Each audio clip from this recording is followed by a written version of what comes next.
चिल्लूपार विधानसभा के विधायक राजेश त्रिपाठी के साथ एएनबी न्यूज ने खास बातचीत की। इस दौरान उन्होंने कहा कि हम विकास के नाम पर चुनाव लड़ रहे हैं, हम सत्ता का सम्मान करते हैं। इसी के साथ ही उन्होंने जमकर इंडी गठबंधन पर भी निशाना साधा। इस हम गोरखपुर के बांसगांव लोकसभा क्षेत्र में स्थित है। आपको बता दें, सुबह 7 बजे गोरखनाथ स्थित कन्यापुर माध्य विद्यालय में योगी जी ने वोट डाला और सबसे पहले मतदान, उसके बाद जलपान का संदेश दिया। और इसी क्रम में हम बांसगांव में स्थित हैं और यहाँ पे बता दें कि चिल्लूपार विधानसभा क्षेत्र के विधायक राजेश त्रिपाठी के साथ मौजूद हैं।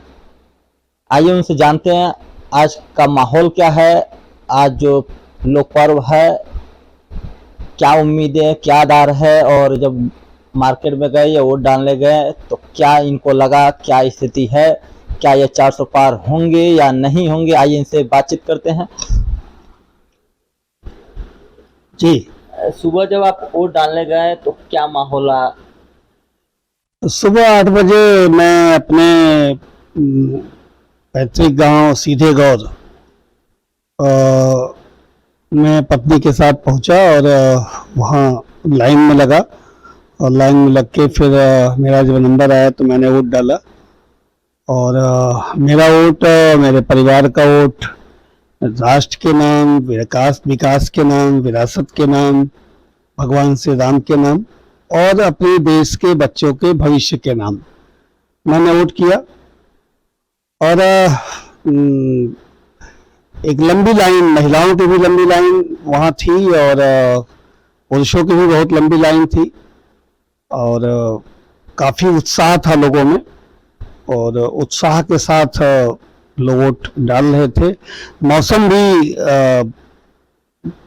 कल की अपेक्षा आज थोड़ा सुहाना था, ठंडी हवाएं चल रही थी, तो जो हीट वेव था, जो लू की जो तपिश थी, आज थोड़ी सी मतदाताओं को थोड़ी ईश्वर ने राहत दी हुई है। तो वो जो हवाएं हैं वो और खुशनुमा माहौल बना रही थी और बहुत ही संजीदगी के साथ बहुत खुशनुमा माहौल में लोग वोट डाल रहे थे और देश के निर्माण में अपना योगदान कर रहे थे। आपको लगता है मोदी जी का जो नारा है 400 पार, यह पार हो सकता है?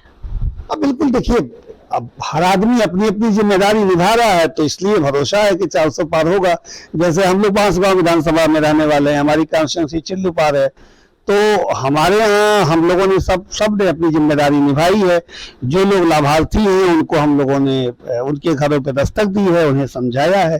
तो जिस तरीके से बांसगांव का रुझान आ रहा है, जिस तरीके से चिल्लूपार का रुझान आ रहा है, तो हम तो सीट 100% जीत रहे हैं और अपने ही रिकॉर्ड को तोड़ते हुए कमलेश पासवान जी चौथी बार फिर से सांसद बनने जा रहे हैं, जो 10 बजे तक का मैंने रुझान देखा।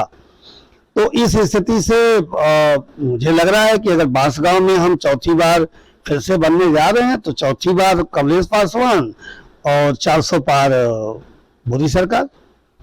विपक्ष लगातार हमला कर रहा है बेरोजगारी पर, महंगाई पर, आप नहीं बोल रहे हैं, संविधान बचाओ का नारा लगा रहे हैं, इस पे क्या कहेंगे? नहीं, हम तो लगातार विकास की ही बात कर रहे हैं और हम विकास के ही मुद्दे पर हमारे नेता आदरणीय प्रधानमंत्री श्री नरेंद्र मोदी जी और प्रदेश के हमारे नेता आदरणीय मुख्यमंत्री माननीय योगी आदित्यनाथ जी महाराज अपने विकास कार्यों के और विरासत के सम्मान के कसौटी पर ही इस चुनाव को लेकर के चल रहे थे। विपक्ष के पास चूंकि कोई मुद्दा नहीं था, विकास इतना अधिक हमारी सरकार ने किया है, इतने रोजगार दिए हैं, इतनी नौकरियां दी हैं और बिना भ्रष्टाचार के नौकरी दी है, बिना एक पैसा खर्च किए लोगों को नौकरी मिली है। तो विपक्ष डरा हुआ था कि जब हम विकास के नाम पर लड़ेंगे तो वो फेल हो जाएंगे। तो संविधान बदलने का फर्जी अफवाह विपक्ष ने ही उड़ाया कि संविधान बदल देंगे, जबकि संविधान बदलने का काम हमेशा कांग्रेस ने किया है। तो हम तो संविधान के रक्षक हैं, हम तो संविधान के में जो बाबा साहब अम्बेडकर का संविधान है उसके रखवाले हैं, उसी के अनुसार देश चलाना चाहते हैं, कानून का राज चाहते हैं। तो विपक्ष ने ही यह प्रोपगंडा उठाया, जनता ने उसको समझ लिया। विपक्ष ने ही जो है वो यह प्रोपगंडा उठाया कि साहब जो वैक्सीन है वो गड़बड़ है और उसको हमें लंदन की एक याचिका पड़ी और उसमें से एक बयान को लेकर तिलकर इन लोगों ने तार बनाया, जबकि उसका हिंदुस्तान के वैक्सीन से कोई लेना देना नहीं था।